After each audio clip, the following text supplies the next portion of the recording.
Sandrine, the floor is all yours. Good morning, ladies and gentlemen. Let me first of all thank the organizers for inviting me here. I'm honored. It's a pleasure for me to be here in the Basque Country. Let me very briefly mention what the Civil Council is. I'm not a civil servant. We are a civil association whose main goal is to foster citizen participation on the basis of empowerment and the development of the organizations in the civil society. We want to use civil associations to empower citizens and increase citizen participation. Why do we do this? Well, this is our main goal. We want to be an organization that is becomes a leader in Mexico and that is recognized because it has a commitment and an impact in peace building and in justice and citizen participation. We are a second-tier organization in Mexico. We don't carry out direct projects, but rather we work with other civil associations. We've been working for 40 years now. Currently we have 130 affiliated organizations. That could be neighbors associations or public universities or civil associations that work on environmental issues, etc. In these 40 years of history, we already carried out more than 60 programs, and we have involved 750,000 citizens. Our model is based on 4 main pillars: the linking the social stakeholders. We want social organizations to make change happen. Then we work with social organizations to forge alliances. And the main action lines would be insecurity, transparency, and the struggle against corruption, citizen development, and accountability. I'm going to be telling you about what we do in Nuevo León. I will start by saying that the Mexican context and the Basque context are radically different.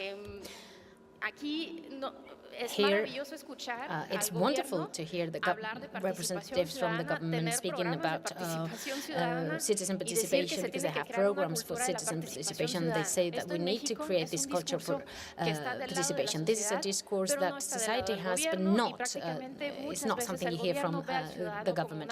And normally, the government sees citizens as not as allies and co-responsible for this process, but rather the opposite. And this is what we're trying to change through different platforms like this project we have in Nuevo León, how we are doing in Nuevo León, or Cómo Vamos Nuevo León.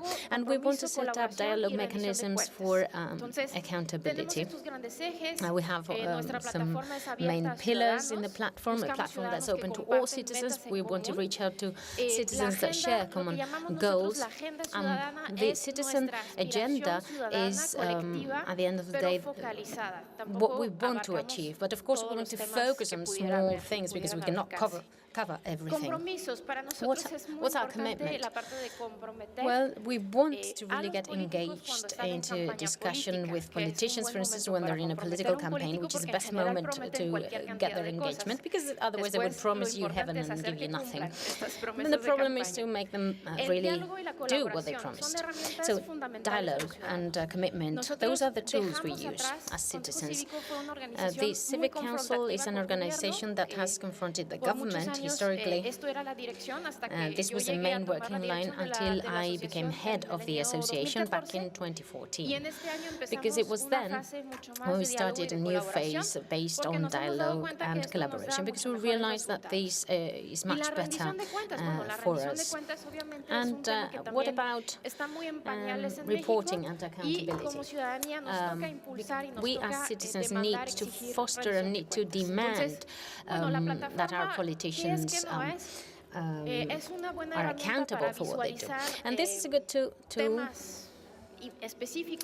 to visualize specific topics for citizens. It's not a comprehensive public management tool. This is what the government does. What we do is to make important issues visible. We use our work to make things visible in the metropolitan area of Monterrey. In Mexico, metropolitan areas are very large, and it's very challenging to manage them duly. We are also a tool to foster, but not a tool to foster individual specific agendas. We are a group of organized citizens, and we're not aimed at fostering agendas or listening to one single neighbor who wants a ramp to access his household. No, we concentrate on, for instance, mobility, accessibility, more comprehensive topics, not specific ones. And we also think that the only way to make headway in Mexico is that we have many different citizen platforms and that we have lots of citizen participation. We are not the only mechanism for accountability. On the contrary, we hope there are many others out there. And the more, the better. Let me give you some context here. This is where we are. We live in the metropolitan area of Monterrey, which is in the state of Nuevo León. You see it there in green. It's on the border with Texas. And the metropolitan area of Nuevo León has 5 million inhabitants. 90% of this population live in the metropolitan area of Monterrey, with a surface of 794 square kilometers. This is the city of the mountains because, as you see up on the screen, we have spectacular mountains there near the city. Monterrey is a city that has traditionally been very industrial-oriented or industry-oriented. It is a well-known city in Mexico because there's a high rate of entrepreneurship. People are considered to be very hardworking and struggling, and entrepreneurs and business people in Nuevo León have generated a great deal of social change that had an impact at a national level concerning housing, service providing, in terms of health. So this is a good reference. We are a good reference for the rest of the country. But are we an example or a model to be followed? Definitely not. And why am I saying this? This is quite clear. This was quite clear at the beginning of the 21st century, because it was then when some structural problems became quite obvious. And I'm going to be mentioning two important issues we have in Mexico and also in Nuevo León, of course. One would be insecurity, and the second would be corruption. These problems have been made visible in August 2011. What happened back then? Well, it was the end of a process of degradation, of insecurity and corruption in Monterrey. Since 26, the security in ratios started to collapse. Corruption was more and more present and more visible to the population. Everybody was scared, and there was mistrust inoculated into each and every one of us, citizens, neighbors, government. It was all over the place. What happened on August the 25th in 2011? It was the afternoon, and that day some criminals approached this Casino Royal, and it used some fuel to set fire to it. This casino didn't have any permission to work. The municipal permission had not been granted, and emergency exits had been blocked and locked. 52 people died in this fire. It was one of the strongest attacks against innocent people and civilians in Mexico. And it really had an impact on organized civil society, because somehow we had gotten used to problems in streets due to the lords of drugs. You had people being hanged from the bridges, and we were used to that. But this was something that really shocked us as a community. And then we met together. There were a few of us then, and we said, well, this cannot go on like that. We cannot get paralyzed by fear. This city needs to do something. We need to lead change in the country. And it was then when we made this decision. We needed to do something about it, and we needed to do it together, because when you face such a big problem, such a big issue, when you're facing organized crime, then you can do it by yourself, because you're very much exposed. So we said, okay, we want to get trust back. What did we do? Well, we thought about what were the actions that we could carry out. And here you can see a network of Latin American cities. It's called the Latin American Network for Fair, Democratic, and Sustainable Cities and Territories. This is a network that was first thought about in Colombia, and we started to look at the good practices there, and we realized there was this trend towards measuring the life quality in the different cities of these Latin American countries. And we decided to set up our own model and adapt it to the context of Monterrey. So at the beginning, we looked for alliances.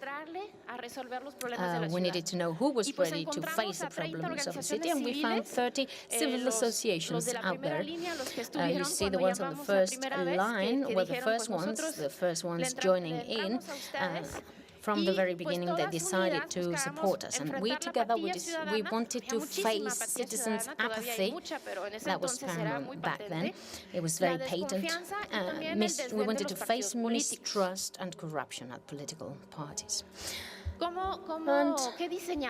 what did we do then?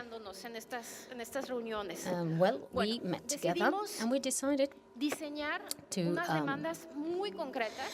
come up with very specific demands, something very tangible for citizens, and something that would also reflect the priorities we used to have in Monterrey at the time.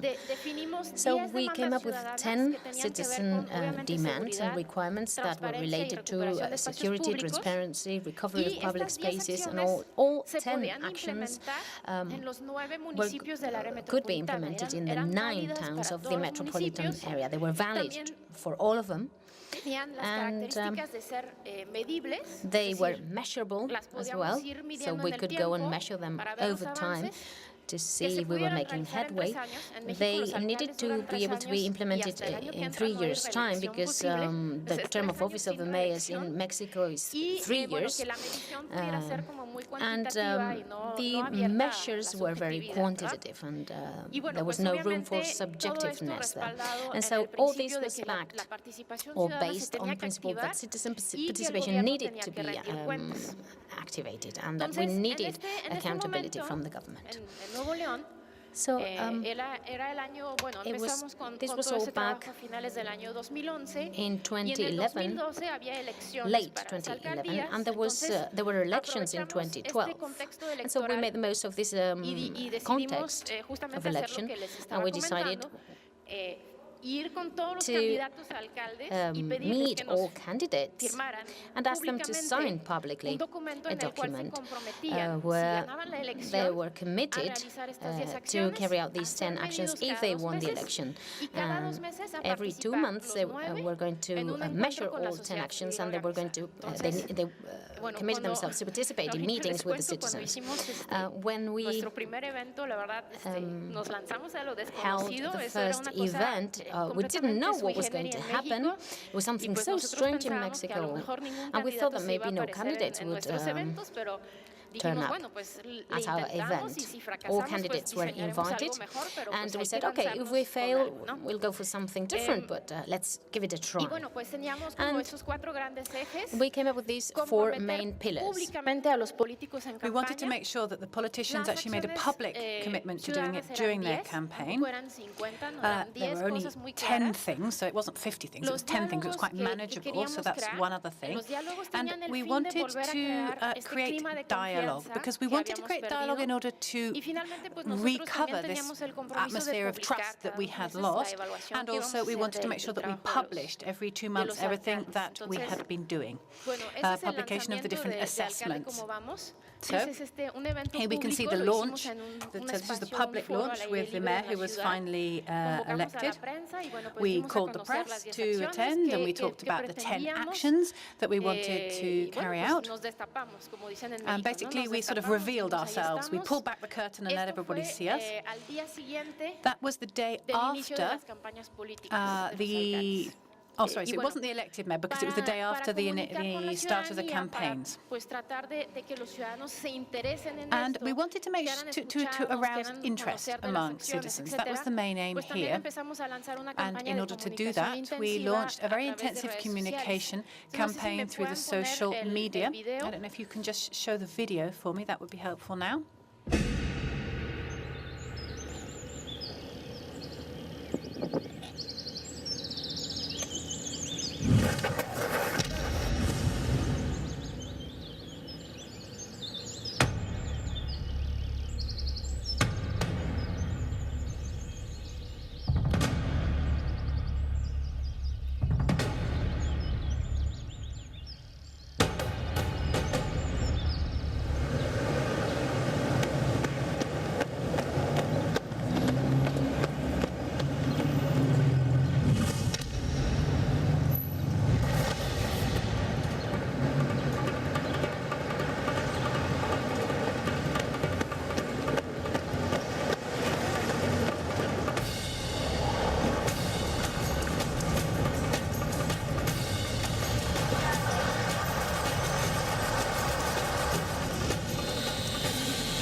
That's the Royal Casino.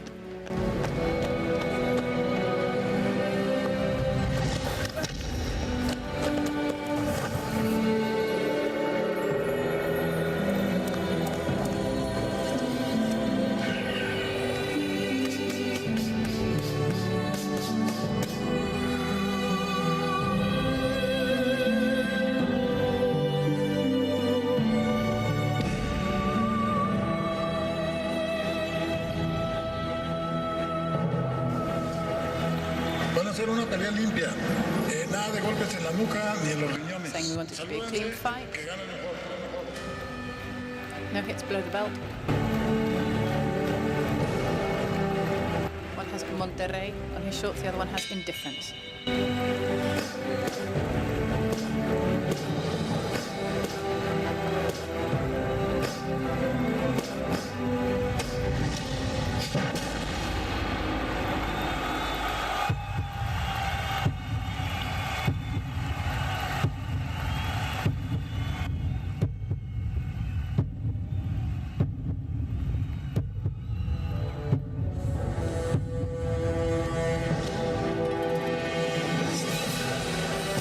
City is you.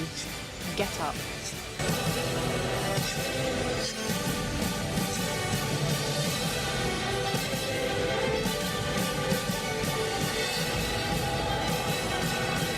Mr. Mayor, how are we doing? Bueno, pues esto fue nuestro primer video. So that was our first video. Our first video to try to tell people that a battle was actually being waged and we can either win it or the city is going to die directly. The city of Monterrey, from being the city which received a lot of foreign investment and was right at the forefront of everything, was going to die. People were leaving because of the kidnapping and the insecurity, so the message was very clear. We either fight or we die. We either come out all together victorious, or perhaps we can just all leave the city and go and live somewhere else, because the context was fairly critical at that time. So we worked for 3 years with the mayors, trying to reconstruct a new relationship between citizens and the government based on trust. Here you can see a photo of one of the meetings, one of the 2 monthly meetings, where we have the 9 mayors of the 9 municipalities which make up the metropolitan area. And basically, you see one of them is missing, because if they came late, we just started the meeting without them. But in fact, over 3 years, they came every single time. There was 18 meetings, and all the mayors turned up every single time. It wasn't easy. It really wasn't. As a civil society movement, we didn't really know what was going to happen, and we certainly didn't expect. We weren't prepared for the amount of work that this really implied. But also for the mayors, it was a lot of work as well. And I think that the lesson that we learned, that the most important lesson, was a collaborative lesson. And that was, as citizens, we gained greater insight into the work carried out by public servants. And we kind of broke through that dynamic web which we sit in our armchairs and just criticize the government, because we understood more why the government was failing, why it was falling down. But from the other side as well, the government, I think, developed a greater degree of empathy with citizens over the course of these 3 years. Now, I don't want to go into too much detail into all the different actions, because I could talk for hours about the methodology and what we did, but we had a very positive impact over these 3 years on the 3 main areas that we had established. And I think that the best example of this, I think, is in the field of security, where the quality of the police force that we had in Nuevo León improved drastically. We had a police force that was infiltrated by criminal gangs. They were very poorly paid, and they weren't really trusted by citizens. This has all been renewed now. We've cleaned up the police force, so they're no longer infiltrated by organized crime to such a degree, at least, and they start to actually look after citizens, and that's been a major change. So what's our model? How do we have an influence? How have we evolved over time as well? Because all of this is ongoing, and we're now in the second generation of our project. So our model of influence, I think, enabled us to come to a number of different realizations about our platform. First of all, we had to make sure that there was space on the government agenda for the issues that were important to citizens. Now, you might find this very obvious here, because you're way ahead of us with regard to citizen participation policies, but in Nuevo León and in Mexico in general, public policies really aren't designed thinking about users. This is what Thomas was saying. You have to think about your user and what your user expects of you, but this is something that there's not a great deal of awareness of this in Mexico. So that was important. We also discovered something else that was very important over these years, and that, and in fact, a Colombian colleague called Jorge Melguizo told us, and he says, you have to make public issues a collective goal, a collective challenge. We have to break down the barriers, saying, oh, the government's there, solve the problem, it's up to the government, and we're just going to sit here on our sofa in our living room and just expecting the government to do it all for us. I think we've come to the realization, and this has been repeated time and time again over the last 2 days, that the problems are much more complex these days, and they really they go beyond the government's capacity to solve. So we have to work together. Government can no longer work unilaterally. We all have to roll up our sleeves, get our hands dirty, and start working with our administrations. We also realized something else, and that was when there is pressure by citizens, then the quality of public services improves. We've realized that citizen pressure, the pressure exerted by citizens, is actually a very important lever. And also, we've realized that we need to have indicators, quality of life indicators that were reliable to enable us to measure our progress over time in those areas that we believe are most important. So we think we've done things fairly well because of the 30 organizations that started this journey with us over the first 3 years. Another 50 have joined us since then. And now we have over 80 civil organizations which are supporting the Como Vamos Nuevo León program. And what happened in 2014? Well, in 2014, there was another election, or new elections, and there was a lot of work to be done. We really liked our platform, but we were also aware that it wasn't a magic recipe, it wasn't the panacea, and that it could be improved. So in 2014, we embarked on a very important process of innovation to make the platform more solid. We wanted to make our citizens, give them a greater degree of technical knowledge, so that in fact when we were talking to the government, we would actually have a firmer basis from which to talk rather than just be amateurs. So in 2014, we worked with the 4 main universities in the city. Now, these 4 universities have over 2,000 students altogether, and they have a huge amount of power in the academia world, in the world of academia and in research. And we built what we call the Citizen Agenda. This is what we developed together. Now, what is the Citizen Agenda? Well, we organized a series of consultations that you can see up here with experts, with academics, with citizens, with activists, in order to talk about the challenges that our city was facing. There were 3 months of very hard work, of debate and negotiation and discussions, and 55 priority problems were identified as a result of this, and we divided them into 4 main areas. So this document that came out of this, the outcome, was a bit almost like the foundation upon which we wanted to improve our accountability model. So we worked on this for about 6 months in order to define what the new commitments were going to be, the new commitments that we were going to ask the new mayors to commit to. We also defined the methodology and evaluation that we were going to use. So this was a new opportunity. So in 2015, there was a major, there was the state-level elections, the state of Nuevo León. We elected a new governor. So having talked to the mayors for so many years, we had learned that if the state-level government didn't get involved, there were a lot of things that we actually couldn't end up doing, because Mexico is a federation. It's a federal state, so the state has quite a lot of power and authority, and the governors are very important figures in our political panorama.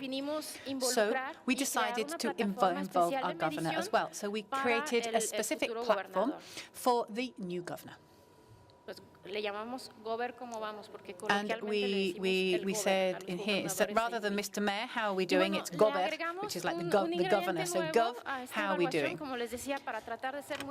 Now, we wanted, as I said before, to have a more technical, solid basis upon which to work. And so we designed a survey, a citizen perception survey, which would enable us to establish qualitative indicators, because we have quantitative indicators, which we've been using with the mayors, but with the governor, as well as working on the citizen agenda, we also developed a strategic plan for Nuevo León up to 2030. So there was a series of goals that had already been established for the year 2030, which helped us to design the indicators that we were going to use for the governor. Now, the survey called Así Vamos, or This Is how we're doing, gave us a lot of information about how citizens see or view the services that they receive from the government and how they perceive issues such as corruption and insecurity, etc. And in fact, we also asked citizens to actually give a score, to rate the performance of their public servants, their politicians. We had a lot of very interesting results. 55.9% of those surveys continued to see insecurity as a problem. And we're talking here about all citizens who live in municipalities with over 2,000 inhabitants. So this is the principal perceptions that were quite dominant among citizens. So it was very useful for us to identify where the problems are and where our efforts have to be focused in order to improve. For example, complaints filed with the public ministry was a major problem because there were a lot of complaints that were filed with the ministry, but that in fact nothing was ever done about it. So there was a very poor relationship with the ministry. So, as again, we continue to strive to improve. And here we can see a photo from last year. This was an event that we held. It was quite unusual from Mexico. This is what we call the citizen report. There you can see the governor. We asked him to come and his entire cabinet, in fact, to meet with citizens, and it lasted for 5 hours. So it was a bit of a marathon in which we've asked them about the different progress they've made in different areas, in these different key issues that we had identified, and how things had been going over the first year of his term of office. So this, he actually issues a formal report, but this was his report to citizens. So as a platform, as I said before, we continue to evolve. Our main challenge now is how to involve non-organized citizens, citizens who don't necessarily belong to any association or organization. And on the 11th of November, just a few weeks ago, we held what we call an evaluathon. It's sort of a bit of a hackathon and a citizens meeting. It's an evaluathon, and we brought together citizens, activists, experts to explore the data which are published on the transparency page of the different municipalities, and to try to find information that will enable us to rate the performance of mayors. Because after the first generation of mayors, where everything was lovely and fantastic and we all got on really well and everything was fine and dandy, the second generation of alcaldes, well, what can I say? They're being a bit of a pain, to be perfectly honest. We've had a lot of conflicts with them, and they say to us time and time again, look, you're asking me for all of this information, but this is a lot of work. I don't have time to do that. I don't have the money to do this. This is what the mayors are telling us now. And they're saying all the information is available in our transparency website. So we thought, okay, that's true, is it? Right, let's just see if that is true after all. 6 hours of work on a Saturday. So citizens who sacrifice 6 hours of their free time on a Saturday to come to this event. And so we rated the mayors depending on the information that we found. And the mayors, we found that the mayors who said they had all this information available, in fact, they were the ones who got the worst score. So as citizens, we also have to be creative, and we have to verify what they say, and to just, if what they're saying is not true, to call them out on it. Really, just to finish very briefly, this year we've been recognized or acknowledged by the BID, the Inter-American Development Bank, for our work. It's an award that's usually given to governments in Latin America, but there is a civil society award as well, and out of the 60 organizations that were entered into the competition, we won. We were given the award, and it was a good acknowledgement of all the work that we've been carrying out, so this has really boosted our confidence and is a good reaffirmation of the fact that we're walking in the right direction. So just to finish, I'd like to share with you 5 lessons that we have learned on this journey. In Mexico, we believe that the new governance is built from the bottom to top. If we're waiting for the Mexican government to sort of reach out to us, we could be sitting here forever and nothing will ever happen. So in fact, we're going to take the initiative as citizens and do something about it. We want more and more tools to be created. This will be our goal. Now, something which is very positive that's come out of all of this is that there are many more civil society groups focusing on different issues as a result of everything that we have done, focusing on the air quality and many different themes, for example. Dialogue and ongoing dialogue are essential. We cannot afford to lose these spaces in which we are able to talk to government, and we should really try to avoid confrontation. Sometimes confrontation is inevitable, but you get a lot further if you engage in dialogue. We've also realized that as civil society, we also have to have our own spaces for dialogue, our own spaces in which we talk to each other, where we need to talk with the private sector, with academia, with activistas. And Como Vamos Nuevo León has actually achieved something really important, which is to get all of these stakeholders around the table to sit down with each other and talk to each other. We get business people there with associations who defend LGBT rights, for example, all sorts of different people sitting around the same table talking to each other. This is really important because we need to recognize each other as equals, as peers. Yesterday we were talking about the